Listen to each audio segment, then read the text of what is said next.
Welcome to our YouTube channel. आप सभी का आपके अपने यूट्यूब चैनल में स्वागत है।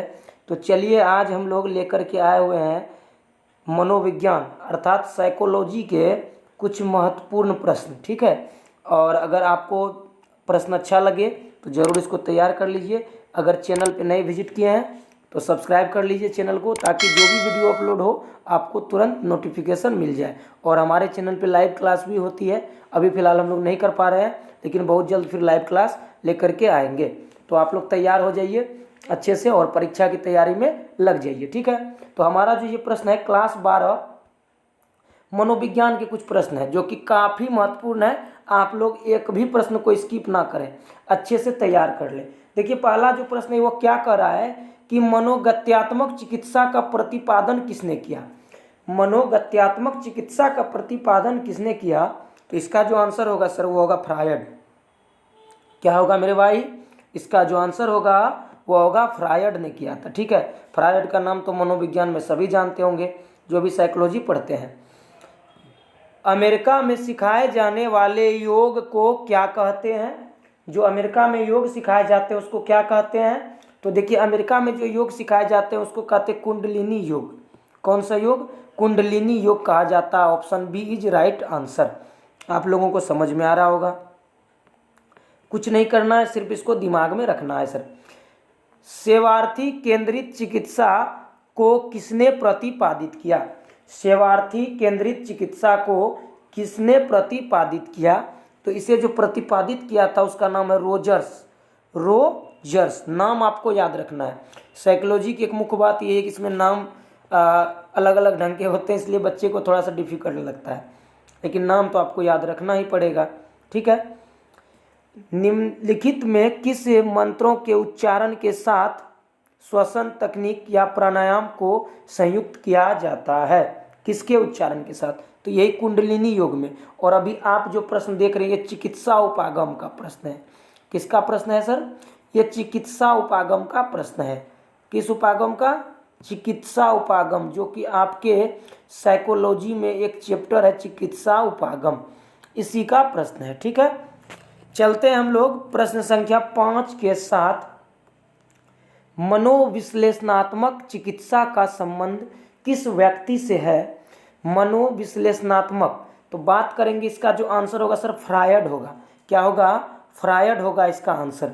5 का ऑप्शन ए होगा। ठीक है, मानसिक रोगियों के पुनः स्थापना का उद्देश्य क्या होता है? इसका जो उद्देश्य होता है वो क्या होता है? रोगी को सशक्त बनाना ही सबसे अच्छा उद्देश्य है।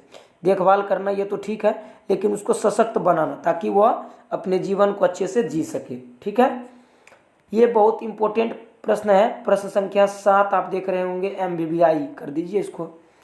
आधुनिक चिकित्सा शास्त्र का जनक किसे कहा जाता है? आधुनिक चिकित्सा शास्त्र का जनक फ्रायड को। किसको? फ्रायड को। किसे कहा जाता है? फ्रायड को। अगला देखिए, मानसिक रोगियों के पुनः स्थापना किस प्रकार का प्रशिक्षण दिया जाता है? मानसिक रोगियों को तो क्या किस प्रकार का प्रशिक्षण मिलता है ताकि ये अपने जीवन में अच्छे से जीवन को व्यतीत कर सके, जी सके? तो ये देखिए, व्यावसायिक चिकित्सा का, सामाजिक कौशल का प्रशिक्षण, ये सभी हो लगता है हमें कि एक सभी आंसर होगा ऑप्शन डी, क्योंकि सभी इसकी व्याख्या कर रहा है। किस चिकित्सा पद्धति में सीखने के सिद्धांतों का प्रयोग होता है? कौन से ऐसे चिकित्सा पद्धति हैं जिसमें सीखने के सिद्धांत का प्रयोग होता है? किसका प्रयोग होता है? सीखने के सिद्धांत का। किसका? सीखने के सिद्धांत का प्रयोग होता है। सीखने के सिद्धांत का प्रयोग होता है। तो देखिए इसका जो आंसर होगा ये क्या होगा?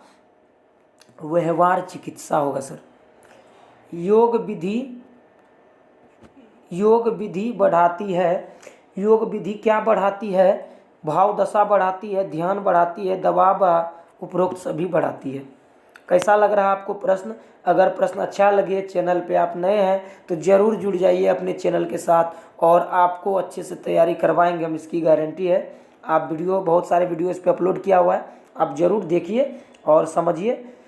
श्वसन अभ्यास के को योग में क्या कहते हैं? ये श्वसन का जो अभ्यास होता है, सांस को रोकना छोड़ना, ये क्या कहलाता है?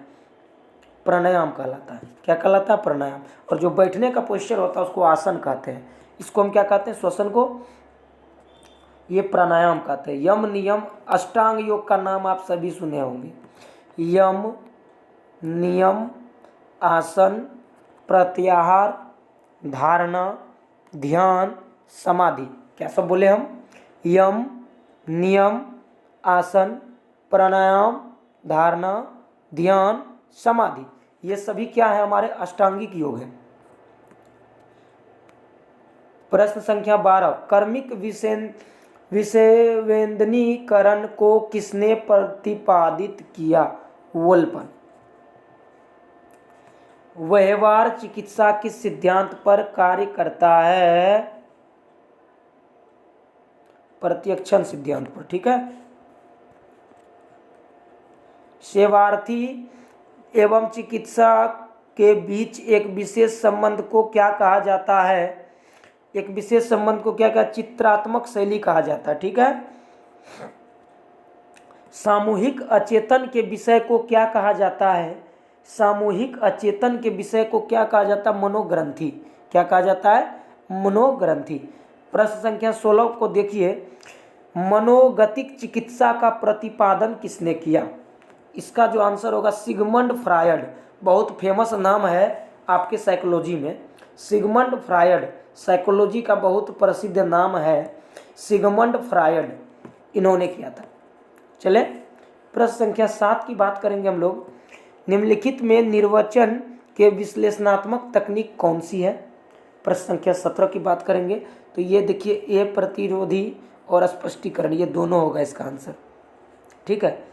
अंतः मनोद्वंद को बाहर निकालने के लिए किस विधि का प्रयोग होता है? ये होता है मुक्त साहचर्य विधि।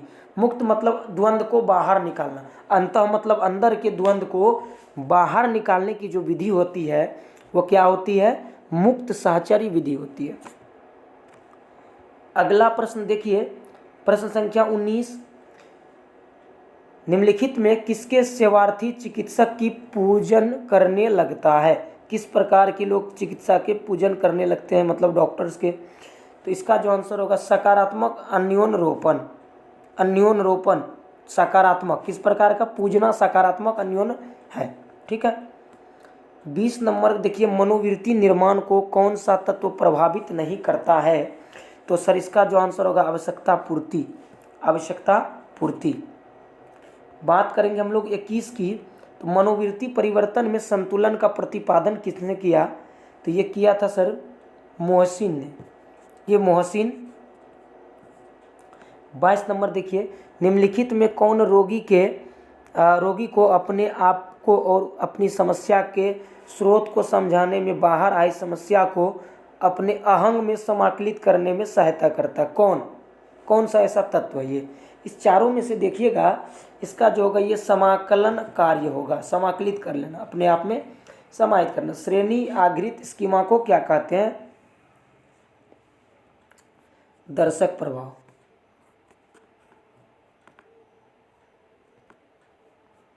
चौबीस में देखिए, निम्नलिखित में किसके अचेतन स्मृतियां लगातार सचेतन अभिज्ञता में समाकलित होती है? ये होती है, क्या पता आपको? अंतर्दृष्टि में। किसमें? ऑप्शन ए अंतर्दृष्टि में।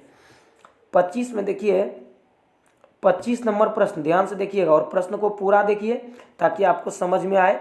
एक भी प्रश्न नहीं छूटना चाहिए।